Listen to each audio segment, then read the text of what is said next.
ओम श्री हनुमते नमः। नमस्कार।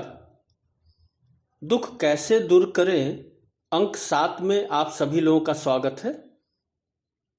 इस संवाद यात्रा में हम लोग श्री रामचरितमानस के 7 कांड में से एक एक दुख का चयन कर उसका विस्तृत विवेचन कर रहे हैं। बालकांड, अयोध्या कांड के बाद आज हम लोग अरण्य कांड चलते हैं, जहां जानकी हरण की व्यथा कथा है। आज हम लोग इसी प्रसंग पर बात करेंगे। आपको मालूम है कि सीता हरण की योजना रावण लंका में बनाता है। शूर्पणखा रावण दरबार में विलाप करती है, रावण को बताती है कि राम के छोटे भाई ने उसका नाक कान काट डाला। शूर्पणखा यह भी बताती है कि उसकी पुकार पर खरदूषण सेना सहित सहायता करने आते हैं, पर उन्होंने क्षण भर में यानी राम लक्ष्मण ने खरदूषण सहित पूरी सेना को मार डाला। रावण शूर्पणखा को समझाता है, उसको भरोसा देता है, अपने बल का बखान कर समझाता है और विदा करता है, पर रात्रि में सो नहीं पाता है। रावण समझ जाता है कि हरि का अवतार हो गया है,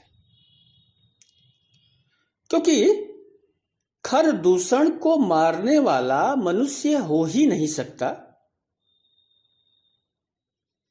देखिए, अरण्य कांड का रावण बड़ा निर्मल है। रावण का वहां चिंतन बड़ा ही अद्भुत है। ईश्वर को प्राप्त करने के लिए 9 प्रकार की भक्ति शास्त्रों ने बतलाई है, नवधा भक्ति जिसे हम कहते हैं। पर शास्त्रों के विपरीत इस व्यक्ति ने एक अलग किस्म की भक्ति खोज निकाली। रावण बहुत मर्मस्पर्शी बोलता है, बात करता है। तो मैं जाई बैरु हट करऊं, प्रभु सर प्राण तजे भव तरऊं।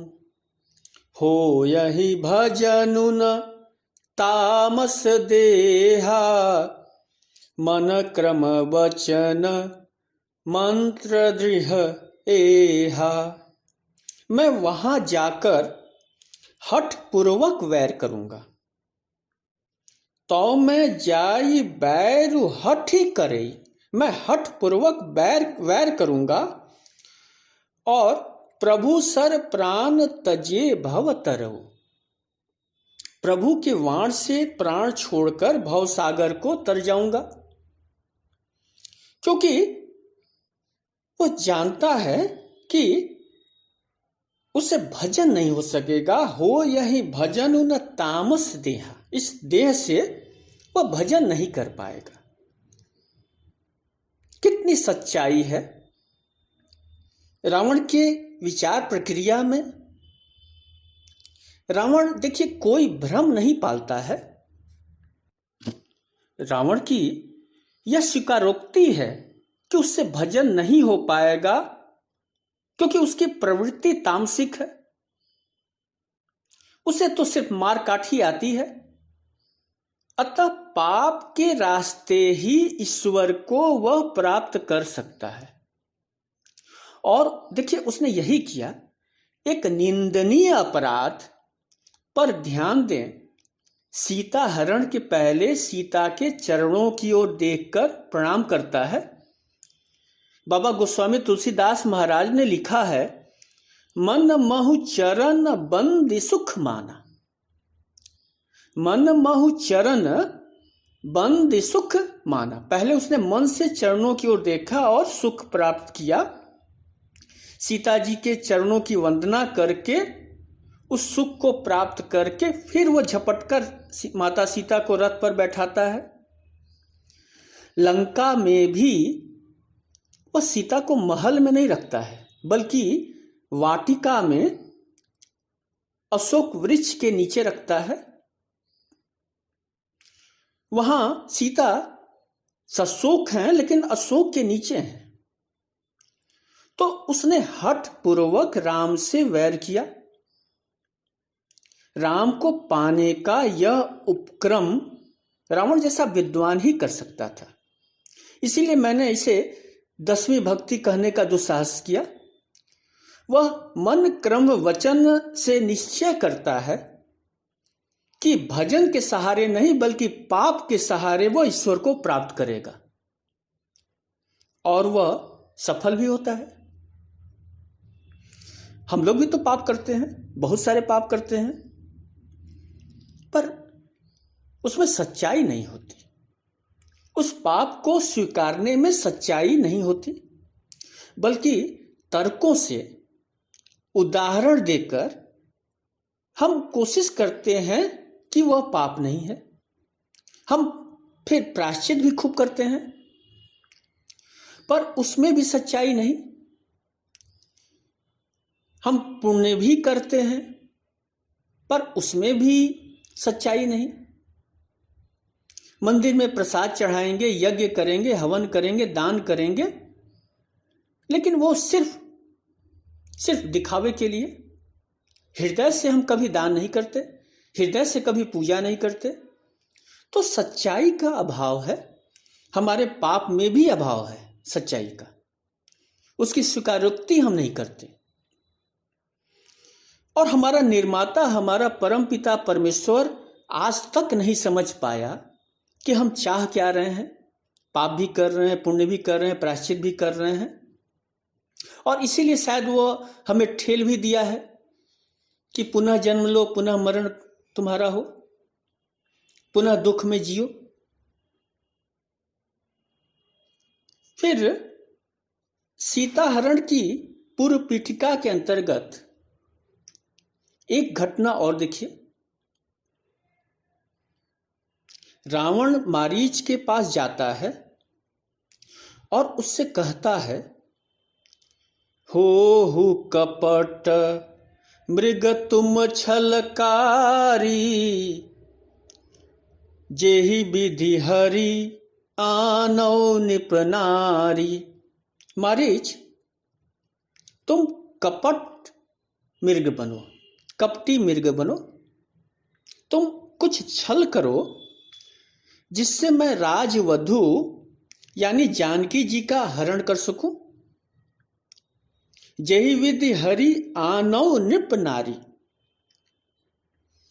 मारीच रावण को समझाता है, समझाने का प्रयत्न करता है कि रावण से वैर मत कीजिए, वे ईश्वर हैं।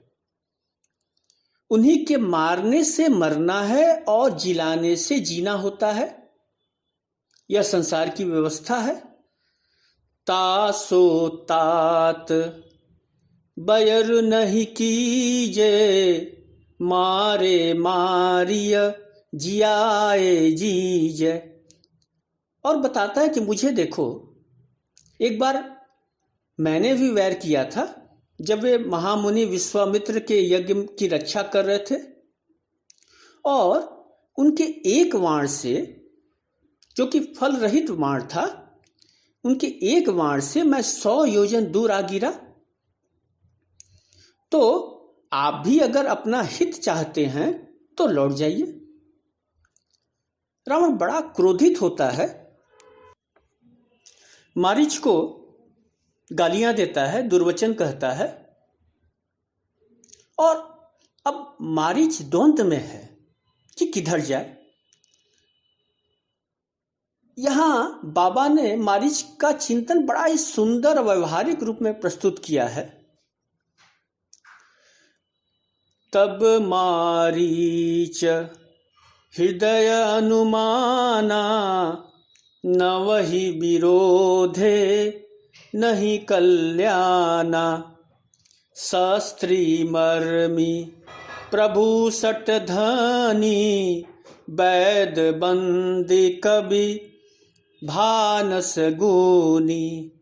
उभय भांति देखा निज मरना, तब ता किसी रघुनायक सरना।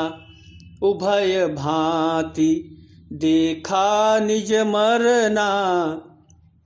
उसे यह बात समझ में आ जाती है कि उभय भांति देखा निज मरना, मुझे तो दोनों तरफ से मरना ही पड़ेगा। छल करता हूं तो राम मारेंगे, और रावण की बात नहीं मानता हूं तो रावण नहीं छोड़ेगा। यहां सिद्धांत नहीं, व्यवहार जगत की बात कही गई। एक बहुत ही प्यारा चिंतन प्रस्तुत किया गया कि नौ का विरोध करने से कल्याण नहीं होता है। शस्त्री, मर्मी, प्रभु सठ, धनी, वैद्य, बंदी, कवि, मानस और गुणीजन। शस्त्री यानी शास्त्र, शस्त्रधारी। अगर कोई तलवार या कोई बंदूक रखा हो, जिसके पास कोई शस्त्र हो, उसका विरोध नहीं करना चाहिए। मर्मी यानी जो आपके रहस्यों को जानता हो, तो उसका भी विरोध करना नहीं चाहिए। आपका मालिक जो दुष्ट स्वभाव का हो, किसी धनी व्यक्ति का विरोध नहीं करना चाहिए। देखिए, ये व्यवहार जगत की बातें हैं, हालांकि शास्त्र विरुद्ध है, पर हम जीवन में तो यही देख रहे हैं कि धनी का विरोध करके कौन कहां टिक पाता है। धन से क्या नहीं हो जाता है। कोई भी पुण्य का कर्म, कोई भी धर्म का कार्य बिना धन के संभव नहीं है, और कोई भी धन बिना शोषण के नहीं मिलता, और शोषण किसी किस्म का पाप है। तो अब बताइए, पाप पुण्य की परिभाषा आपकी कहां गई? तो धन की शक्ति स्वीकारनी पड़ती है। सामर्थ्य असीमित हो जाता है। फिर वैद से विरोध नहीं करना चाहिए, भाट से यानी बहुरूपीय से, क्योंकि वह कोई भी रूप धर सकता है। कवि क्या न कह दे। भानस से यानी रसोइये से, क्योंकि रसोइये सिर्फ भोजन नहीं बनाता, अन्न को ब्रह्म माना गया और आपका वो चेतना, आपकी चेतना का निर्माण करता है। तो रसोइये से भी विरोध की मनाही है। और गुणवानों, क्योंकि गुणीजन का विरोध करके आपका मंगल नहीं हो सकता, आपका अमंगल ही होता है। और रावण इन 9 गुणों का स्वामी था। गुणवान तो था ही, इसके अतिरिक्त वह शस्त्री भी था, मर्मी भी था, प्रभु सठ भी था, धनी भी था, वैद्य भी था, बंदी भी था, कवि भी था, भानस भी था। तो उसके विरोध से मंगल संभव नहीं था।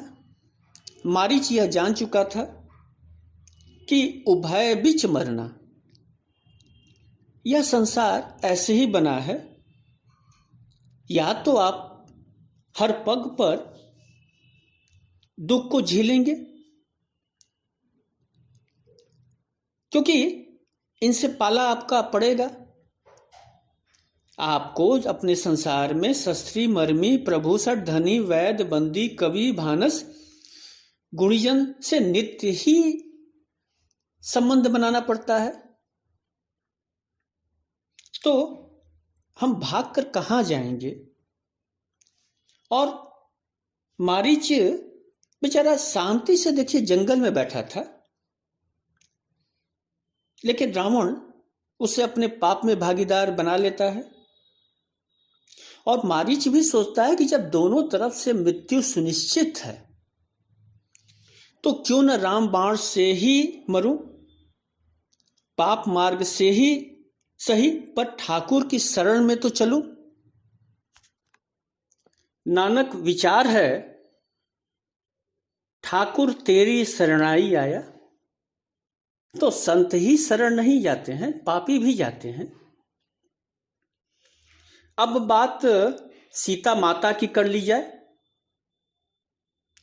सीता परम रुचिर मृग देखा, अंग अंग सु मनोहर वेसा, सुनहु देव रघुवीर कृपाला, एहि मृग कर अति सुंदर छाला, सत्य संध प्रभु बधि करि एहि, आनहु चर्म कहत बैदेही।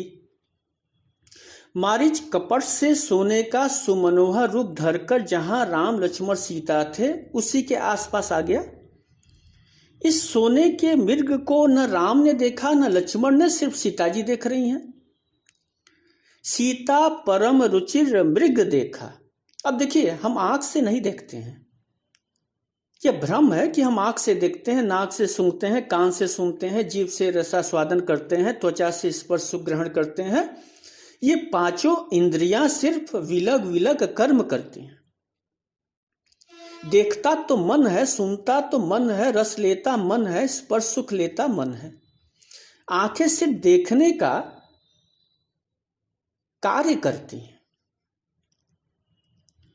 सीता माता के मन में तृष्णा है, मोह है, लगाव है, अतः सोने का मृग सिर्फ उन्हें ही दिखाई दे रहा है।